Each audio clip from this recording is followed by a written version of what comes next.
Good morning, class 6th. Today we are taking part of a sentence. Sentence के parts क्या क्या होते हैं उसके बारे में हम पेज नंबर 22 पर जो आप लोगों के दिया हुआ है लेसन नंबर 3 के पीछे ग्रामर टाइम में दिया हुआ है. Grammar time page number 22. Page number 22 पर हम लोग ग्रामर टाइम में पढ़ेंगे आज parts of a sentence. Sentence के कितने पार्ट होते हैं? A sentence has 2 parts. Sentence के कितने पार्ट्स होते हैं? 2 पार्ट्स होते हैं. एक होता है सब्जेक्ट और दूसरा होता है predicate.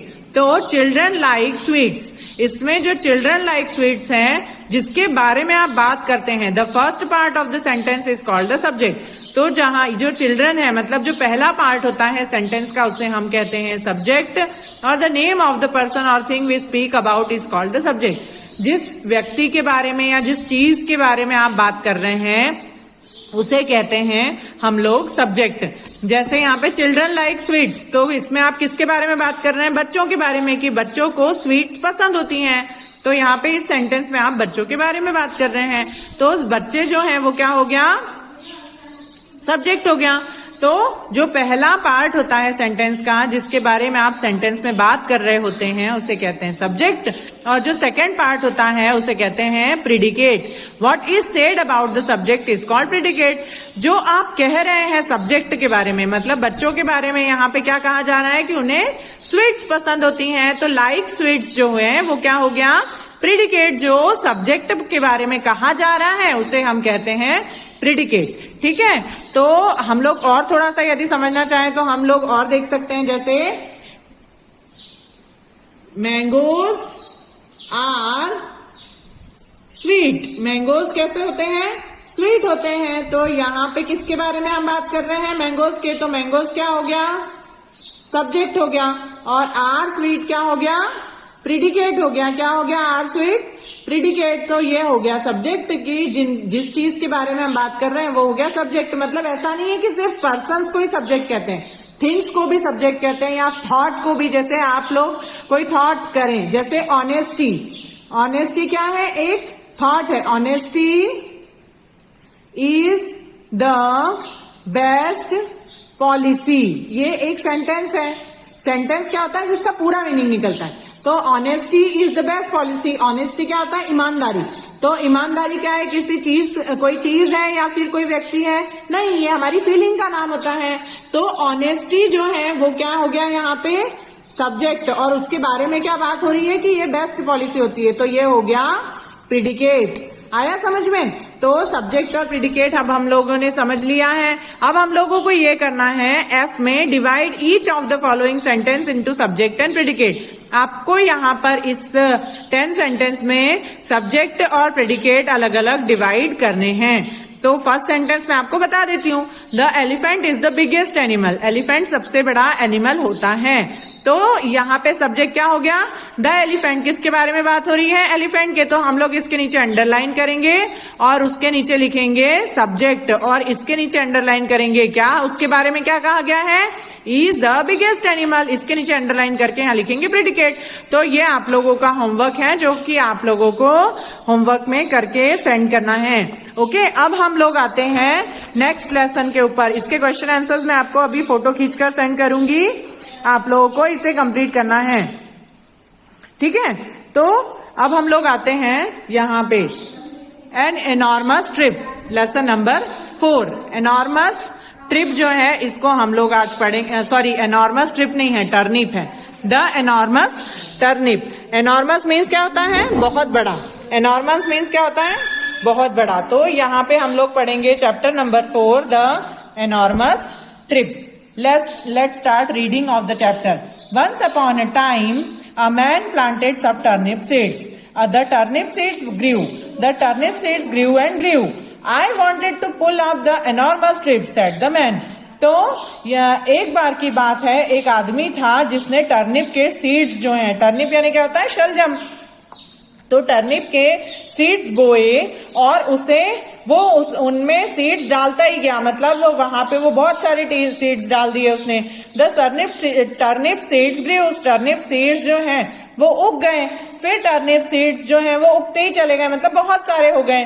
I want to pull up the enormous turnip. में सबसे बड़ा टर्निप जो है उसे बाहर निकालना चाहता हूं। टर्निप जो है क्या होता है, टर्निप जमीन के नीचे उगता है, वो एक प्रकार की जड़ होती है ना, स्टेम जो कि जमीन के अंदर उगती है और इन्हें हम खाते हैं, जैसे कि पोटैटो है, टर्निप है एंड जिंजर है, ये सब क्या है, जमीन के नीचे उगते हैं।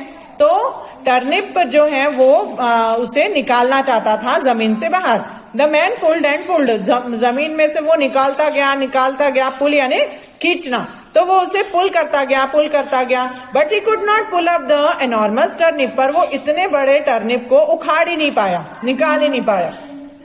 अब वुमेन केम, वहां पर एक औरत आई। I will help you, said the woman. The man and the woman pulled and pulled, but they couldn't pull up the enormous turnip. और उन दोनों ने मिलकर के उस टर्निप को उखाड़ा, वो लोग निकालते गए, जमीन खोद के उस टर्निप को बाहर निकालते गए, पर वो लोग निकाल ही नहीं पाए। क्यों? क्योंकि टर्निप बहुत ज्यादा बड़ा था। ए बॉय केम, अब उनके साथ में एक लड़का भी मिल गया। We want to pull up the enormous turnip, said the woman. I will help you, said the boy. तो वो उस लड़के से कहते हैं कि हम ये जो टर्निप यहाँ पे फंसा हुआ है इसे निकालना चाहते हैं।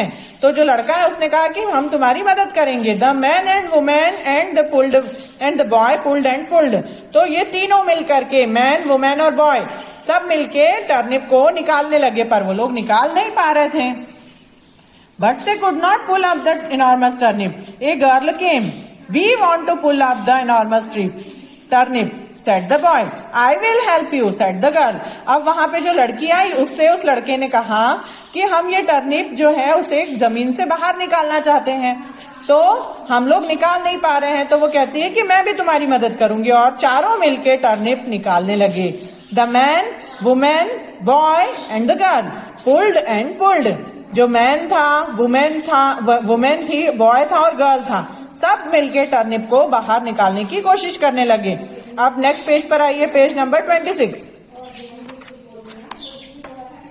अब द इनॉर्मस टर्निप, और ये देखिए क्या हुआ, अब केम द इनॉर्मस टर्निप, वो बड़ा वाला टर्निप बाहर निकाल गया।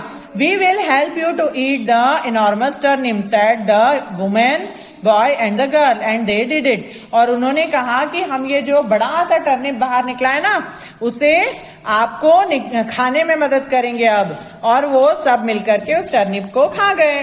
तो ये था बहुत छोटा सा लेसन। आप इसके डिफिकल्ट वर्ड देखिए। इनॉर्मस यानी लार्ज इन साइज, ग्रू यानी डेवलप्ड, टर्निप यानी एक प्रकार की वेजिटेबल।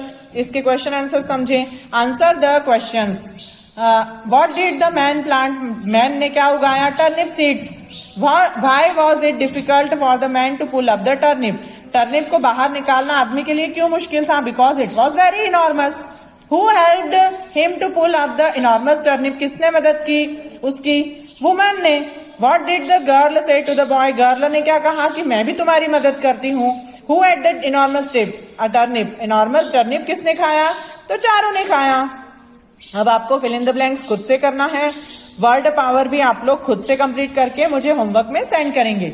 मैच द फॉलोइंग जो है उसमें आप लोगों को divide the class into 2 groups, where one group से one word and the second group से द अपोजिट वर्ड। यहाँ पे आप लोगों को ये ग्रुप ए और ग्रुप बी में आप लोगों को कुछ जो वर्ड्स हैं इनके आपको यहाँ पे अपोजिट वर्ड्स लिखने हैं। पुल का होता है अपोजिट पुश। ट्रू का अपोजिट होता है फॉल्स। सिंसियर का अपोजिट क्या होता है? इनसिंसियर। ब्लैक का अपोजिट राइट का अपोजिट रॉन्ग। स्टैंड का अपोजिट सिट। तो इस तरीके से ये लिख के आपको सेंड करना है। Group of words. अब यहाँ पे आता है फ्रेज का मतलब क्या होता है? ऐसे ग्रुप ऑफ वर्ड्स, मतलब वर्ड्स का कोई ग्रुप जिसमें कि 2 वर्ड्स होते हैं या 3 वर्ड्स होते हैं, पर वो अपने आप में सेंटेंस नहीं बनता, वो सिर्फ वर्ड्स होते हैं अलग अलग, और उन्हें मिलाकर के उसका कुछ सेंस निकलता है, पर वो फुल सेंस नहीं निकालते। उसके आगे और पीछे हमें कुछ वर्ड्स जोड़ना पड़ते हैं, उससे सेंटेंस बनता है। ठीक है, तो ये ग्रुप ऑफ वर्ड्स को हम कहते हैं फ्रेज। क्या कहते हैं? फ्रेज। जैसे यहाँ पे कुछ फ्रेज दिए हुए हैं। फर्स्ट फ्रेज है ऑन द बुक शेल्फ पर। अब आप यहाँ पे आगे और पीछे कुछ वर्ड्स लगाएंगे, तब ये इसका पूरा सेंटेंस बन के मीनिंग निकलेगा। जैसे ऑन द बुक शेल्फ का मीनिंग क्या होता है? शेल्फ के ऑन द बुक शेल्फ के ऊपर क्या है, तो the books are on the book shelf, books जो है वो कहाँ है, बुक शेल्फ के ऊपर। यहाँ पे हम द बुक्स जोड़ेंगे जब जो है सेंटेंस कंप्लीट होगा। एट 8 o'clock, 8 बजे, क्या 8 बजे, ये पूरा सेंटेंस नहीं है ना, पर क्या है, एक वर्ड से ज्यादा है, तो इन्हें कहते हैं फ्रेज, जो इनका अपने आप में मीनिंग नहीं निकलता, पर ये 2 और 3 वर्ड्स का ग्रुप होता है। इन द कॉर्नर, कॉर्नर में, across the road, road cross करके, ऑन ए वॉल, दीवार के ऊपर, इन द एयर, हवा में, अंडर द टेबल, टेबल के नीचे, इन द मीटिंग, मीटिंग में, एट होम, घर पर। तो ये जो है sentence has a verb in it and a phrase does not. तो सेंटेंस में और फ्रेज में अंतर ये होता है कि सेंटेंस में अपनी वर्ब होती है। वर्ब यानी क्या होता है, वर्किंग वर्ड्स जो होते हैं, यानी डूइंग वर्ड्स, जो काम करने वाले शब्द होते हैं, जैसे गो, गो मीन्स जाना, यहाँ पे कोई काम हो रहा है ना। तो वर्ब जो है सेंटेंस में वर्ब होती है, पर फ्रेज में वर्ब नहीं होती। अब यहाँ पे आपको करना ये है, identify whether the following group of words are sentence और फ्रेज। यहाँ पे कुछ आप लोगों को सेंटेंस और फ्रेजेस मिक्स करके दिए हैं, आपको अलग अलग करना है। जो सेंटेंस है उसके यहाँ पे सामने सेंटेंस लिखना है, और जो फ्रेज है वहां पे फ्रेज लिखना है। तो ये हम लोगों को होमवर्क में करना है। तो ये आपका होमवर्क है, इसे कंप्लीट करना है, वर्ड पावर को कंप्लीट करना है, अपोजिट वर्ड्स लिखना है, और फ्रेज और सेंटेंस अलग अलग करके लिखना है। तो ये हम लोग का लेसन नंबर जो 4 है वो कंप्लीट हुआ। आपको बाकी का जो लेसन है वो मैं कल समझाऊंगी, और क्वेश्चन आंसर्स में आप लोगों को सेंड कर रही हूँ, तो आप लोग इसको अपनी फेयर कॉपी में नोट करेंगे। Okay, good day everyone.